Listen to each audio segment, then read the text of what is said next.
Hi guys, happy Halloween and welcome back to Let's Play World of Warcraft with Andy. Today we are flying back out to Honor Hold as I just made my way back from Stormwind where we left off last time.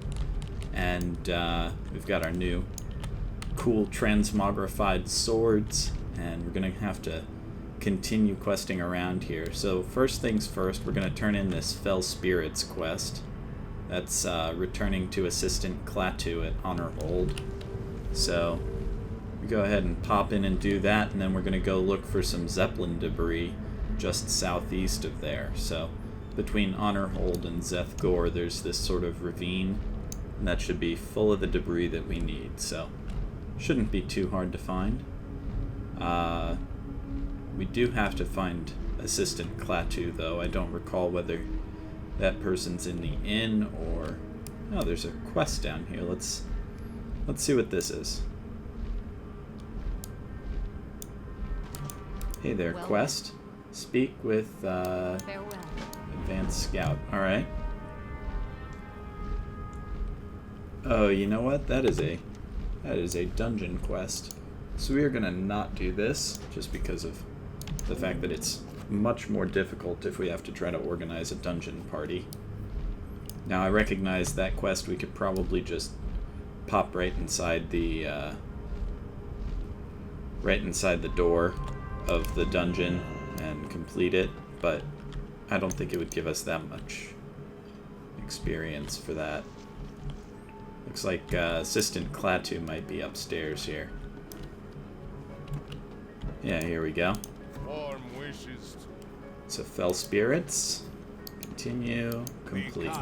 Alright, so that got us level 62. It's pretty cool. We've unlocked the new dungeon, Mana Tombs. Excellent. And we shall continue to quest around here. It is the, I guess the last day or two of the Halloween holiday, since it is Halloween proper. So there's still decorations around.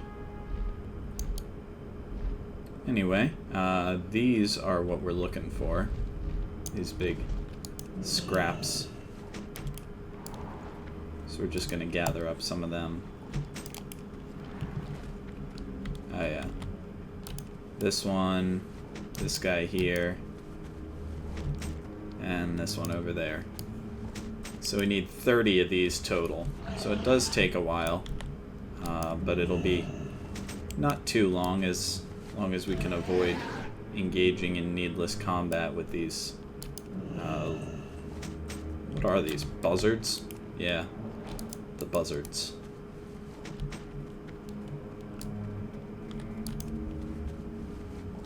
There we go. I just want to try to avoid aggroing them so that they don't slow us down.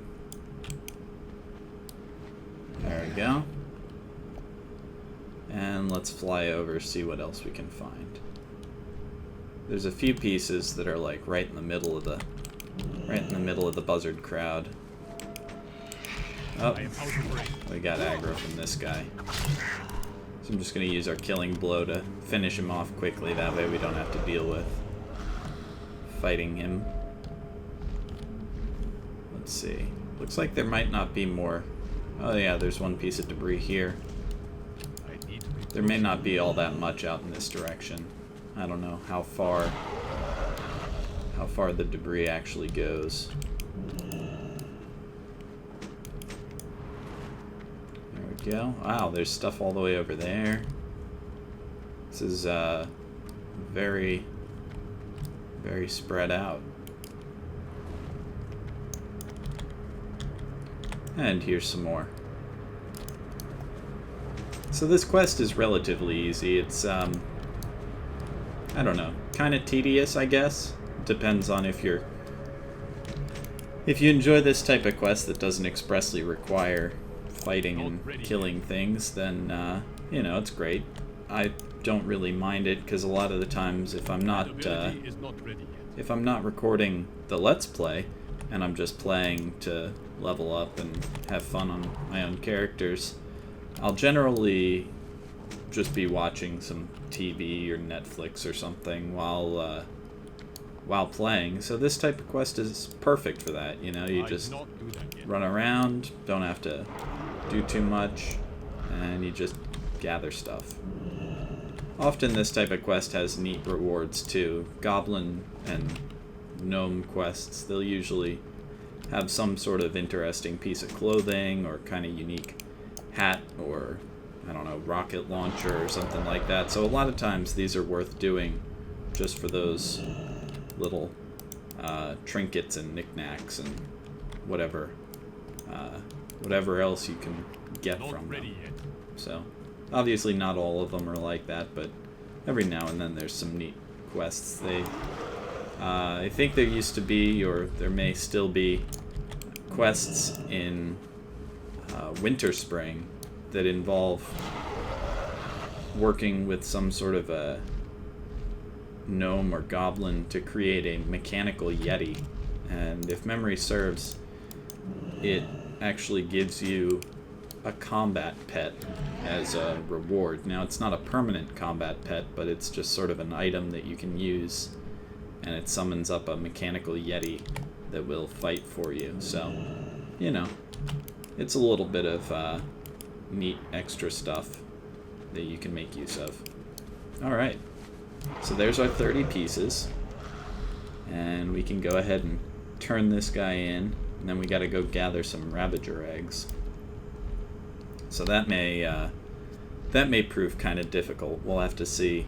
Ravagers are predictably aggressive from their name, you can probably tell. So here's the crashed Zeppelin, which really managed to... I don't even know how this thing got here. Maybe they flew it through the portal and then crashed. Talk to me. Here we go. Continue, and yeah, now we get this hat. It's kind of neat. It's not really great though, so I guess we'll just go for this one and sell it. Bring 10 condensed Voidwalker essences to Screaming Screed Lockheed at the Zeppelin crash. So this gets us Hypnotist Watch, reduces threat, or Charm of Alacrity, increases dodge. Well, neither of these actually give us stats passively, so not really all that useful. We'll accept the quest just because, you know, it's experience, it's good. It's not all that difficult to fight some Voidwalkers over here, but unfortunately neither of those charms is great for us. Dodge would be okay if we were tanking. Obviously the reduced threat one is kind of okay in dungeons, just because, like, at least you don't get attacked, but, you know, it's not really that good on our own.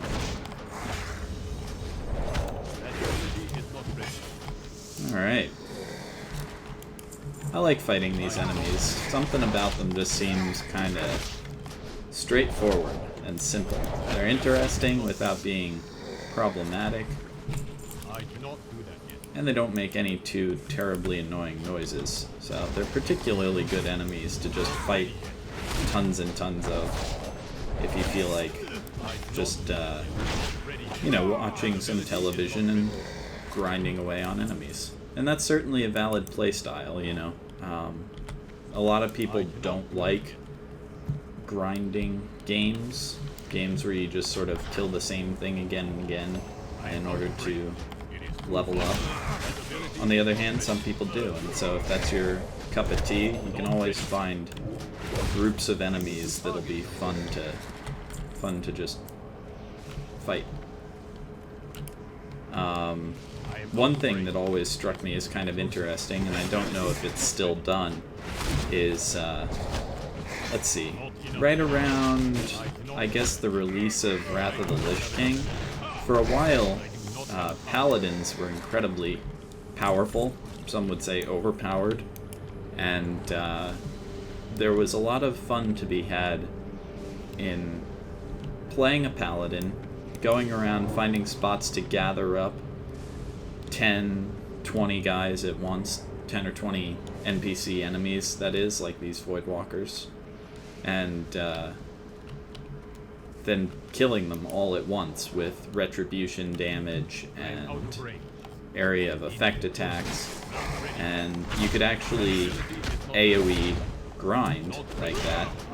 But if you're killing 20 guys in the same amount of time it would normally take you to kill 2 or 3, and you don't die a lot, then you've suddenly increased the amount of experience that you're getting per unit time pretty significantly. I mean, you're getting roughly 10 times the experience you otherwise would, and that could make it drastically better than something like questing, which is really pretty impressive, and I like that sort of sneaky little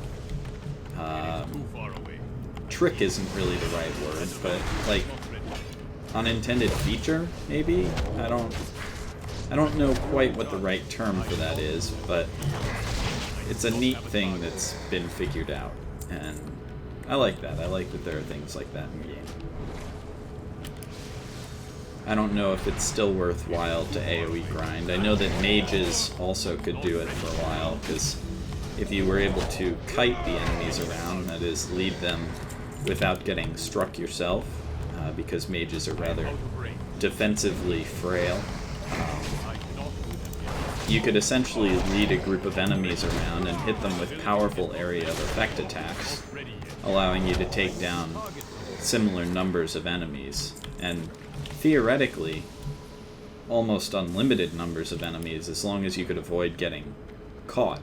And because a lot of frost mages had slow abilities and that type of thing, things that slowed down enemies from walking towards them very quickly, as well as abilities like blink that allows you to teleport forward and away from the enemies, there's actually a lot you could do to avoid and elude and then just do area of effect damage. So it's kind of neat. It's a different play style. But it's fun that, you know, it's not like there's only one play style that's acceptable. It's not like you definitely have to do exactly one thing in order to succeed at the game. I like that. Some games that's the case a lot more than others. Like World of Warcraft, with the exception of a few outliers, like people that stay totally neutral or refuse to deal any damage to enemies and instead just do like mining and herbalism. With the exception of players like that, there's only so many different ways of approaching leveling, I suppose. For the most part, you're gonna have to fight things. Obviously, you can decide to mainly do dungeons, or mainly quest, or mainly just grind. But ultimately, you're still fighting enemies, and so that's kind of the same type of thing. Some other games have even more variety of ways to sort of achieve, I don't know if leveling up is the right way of putting it, but achieve sort of a win condition, such as, you know, EVE Online. You can do all sorts of different things, whether that's mining or attacking other players, hauling equipment, whatever you want to do. And so, in the same sort of sense as World of Warcraft, you really have to set your own win conditions in a lot of MMOs. It's not like you get to a certain point and then somebody goes, okay, here's, you know, the Sword of Alcatraz, you've won, good job, now leave, and, you know, there's nothing else for you to do. It's kind of nice that because you set your own win conditions, you can continue to decide on new things that you want to do. You can essentially kind of guide the game in the way you want it to go, because, you know, if you aren't keen on getting high-level gear, you don't have to pursue that. You can just be the best herbalist, you know, or the best scribe, whatever you want to do. But it's just neat that there's a lot of different ways that people can sort of win the game, and it's all pretty much personal preference, you know. It's whatever you think is most important. So we're going to go for this Charm of Alacrity. That's the more expensive one, so we can sell it for more. That's good. Now let's see how getting some Ravager eggs go. How it goes, I guess. We're not gonna be able to get these eggs without making a few Ravagers upset, I suspect. But we'll see. Maybe they'll just be sitting out undefended, easy to grab. Ah, so there's one of the Ravagers. Let's grab this egg. Yeah. Ah, we totally got that guy's egg.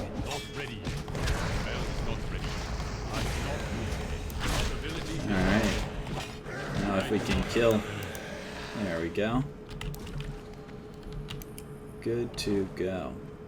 Now I think killing these big ones will actually get us more eggs. Oh man, he was too far away for that.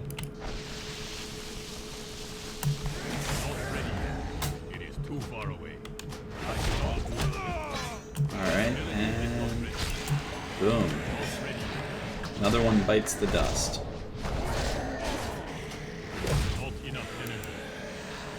Alright. Oh, wow. That we don't wanna roll off the cliff. We almost certainly can just roll right off that edge. So that's very dangerous. We have to be careful. I think I see the glimmer of some more eggs over there. So we're gonna, yeah, see if we can grab this guy. There we go. That's 4 out of 12. Not too bad so far. Let's see here. There's another 1 or 2. So we'll go for this one first. Take down this Ravager. And then we'll probably fight some of those big ones if they come by. That way we can get more eggs. There we go. And grab this one.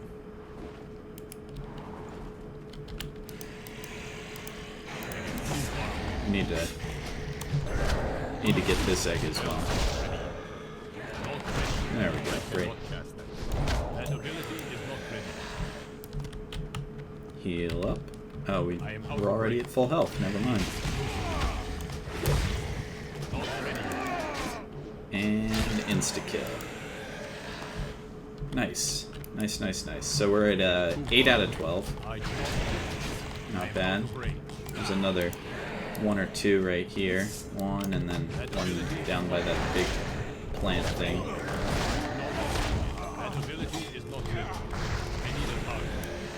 There we go. There we go. Alright. Let's grab this guy. And we'll fly up out of here.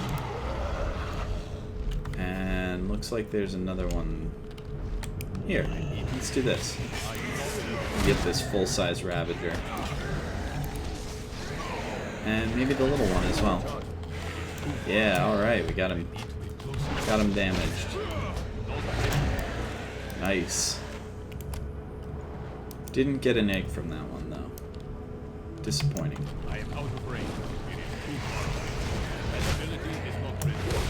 I suppose it's better just to grab the eggs that are definitely there than to fight these big guys, but we do get experience for fighting the big guys, so it's all good. Alright, grab the last egg. Oh no. We got one angry at us.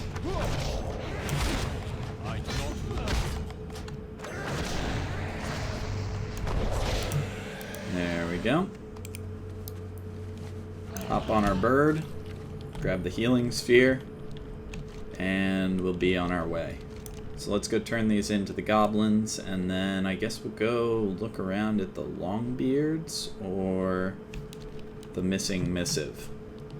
So there's still plenty to do here.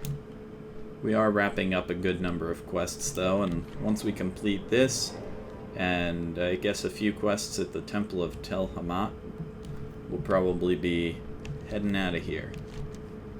There is a section that I want to discover over by Zethgor, however, just so that we get our map kind of completed. So, because we do get achievements for having everything revealed. Alright, 8 purified Hellboar meat. I don't know that I really want to do that. We may or may not fight Hellboars for their Hellboar meat. I suppose it wouldn't be too difficult, but it doesn't sound all that interesting. Let's go look over by Zethgor and head up north here. I want to reveal these 2 areas just so that we don't forget about them before we go on to the swamp.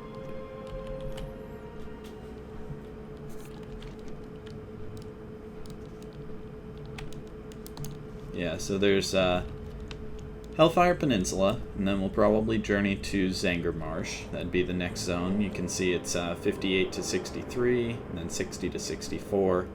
I think Terrakar Forest is technically after that, so that's 62 to 65. Nagrand is 64 to 67, and then sort of the Blade's Edge 65, Netherstorm 67, and then Shadow Moon is 67 to 70. So really Netherstorm and Shadow Moon are kind of interchangeable. But, you know, it's a pretty decent progression through Zanger Marsh, Terrakar, and Nagrand. And then most of the time I've found that, especially with the sort of XP boosts that we get from things like the Monk XP boost, and especially if you're using some heirloom items, you're going to have an XP boost. Usually by the time you get to roughly the Nagrand area, if you've been completing all or most of the quests, you're probably going to be around the level where you want to continue on to Northrend. So fortunately, I think similar to the way we were able to get here at around 58, we can probably get to Northrend at around 68. So we don't have to go all the way to 70 in order to get there. That'll save us some time. And, you know, a lot of these zones are interesting, but I find it a lot more fun to quest through Zanger Marsh and Nagrand than some of these other zones. And since, I mean, you can see that, like, we're 62, we could go to Terrakar Forest. We could just skip Zanger Marsh, but I don't want to do that. The nice thing is that since Zanger Marsh will be relatively easy, we can hopefully progress quickly through it and then be around level 65 or so. And at that point we'll be able to go right into Nagrand and enjoy questing there until about 68. That means that we would only have to get roughly 3 levels in each of Zanger Marsh and Nagrand. Now I want to get in here and discover this place. Yeah, there we go. But we gotta get out. We've got this mark on us, guards mark. They will shoot us down if we don't get out of here. So we're gonna avoid making those bat riders angry. And you might think that you're invulnerable on a flying mount, but you're not. You're most definitely not. They've got those guys coded up with flying mounts in mind. As a result, they throw some very mean lightning hammers and stuff at enemies. Now this place is kind of cool. There's lots of level 70 demons and level 70 elementals. It's pretty scary. And I think there's actually a world boss that lives here. He's not here right now, but he does a lot of yelling when he appears, of course. So we're not gonna land there. We're not gonna mess around with that. But that's the Throne of Kil'jaeden, where if you are, you know, doing that quest, or not quest, world boss, rather, I guess you can go and fight him. So that's kind of cool. We're just sightseeing in Hellfire.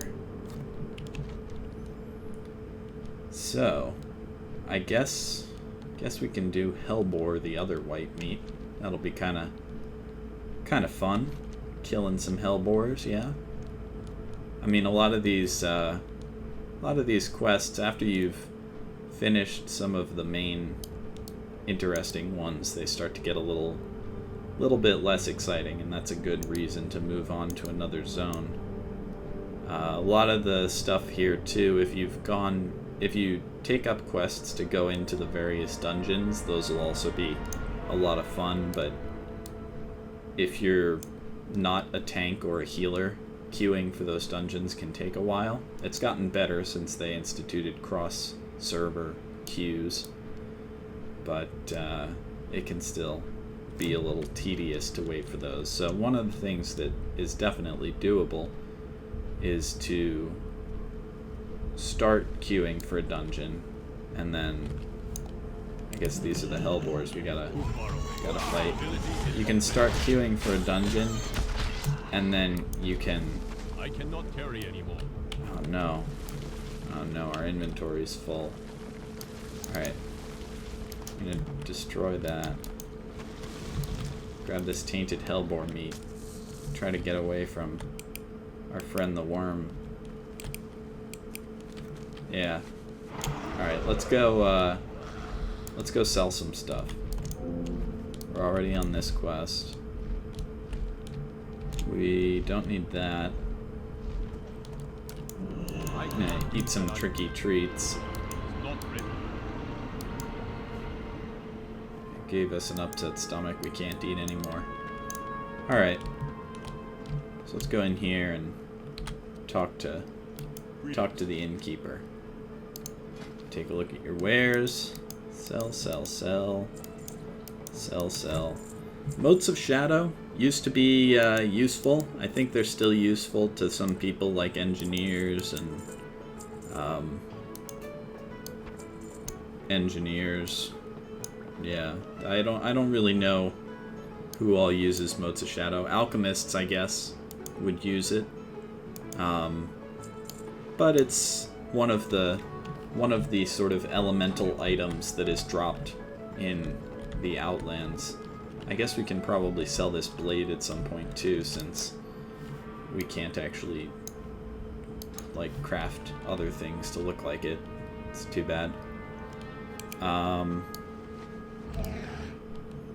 But anyway, yeah, alchemists, engineers, things like that, they use the motes. There's motes of water, motes of shadow, and then once you get 10 motes, I think, you can just click on them in your bag, turn them into a primal shadow, primal water. And they have similar things in Northrend and all that. Oh boy, we have done it now. This is less than ideal. We gotta kill off these Hellboars.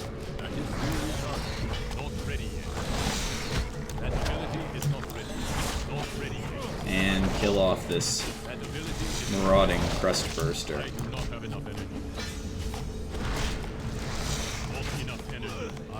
There we go. It's another one down. Four tainted Hellboar meat. That's what we've got. We need to kill at least 4 more of these guys. Bam. I am out of range. It is too far away. That ability is not ready. Alright. It's not really better for us per se to be fighting 2 of them at once. I don't know why I'm doing that. I mean, I guess if we were to plan it well, we could actually put Touch of Karma on 1 and then engage 2 of them. Like this. So now we'll actually absorb damage, and all of that damage will be redirected to the other one. So this is pretty cool, you know? It means that we don't get hurt as much, and we kill twice the enemies. So we are just going to fly up onto the hillside here, where we can purify this Hellboar meat. And we'll go ahead and start doing that. There's 1, 2. Oh no. Attempt to purify it. Hopefully we can't. Oh yeah, we can fail. That's unfortunate. That means we gotta kill more. 6 and 7. Alright, so let's take down one more Hellboar. Not that one. There we go. I guess it's better to do this while you're in between fighting Hellboars. Otherwise, you gotta fly back to fight more. Alright. There's that. And purify. Nice. So there's our 8 Hellboar meat. We'll go ahead and fly over and turn this in, and then we'll be done.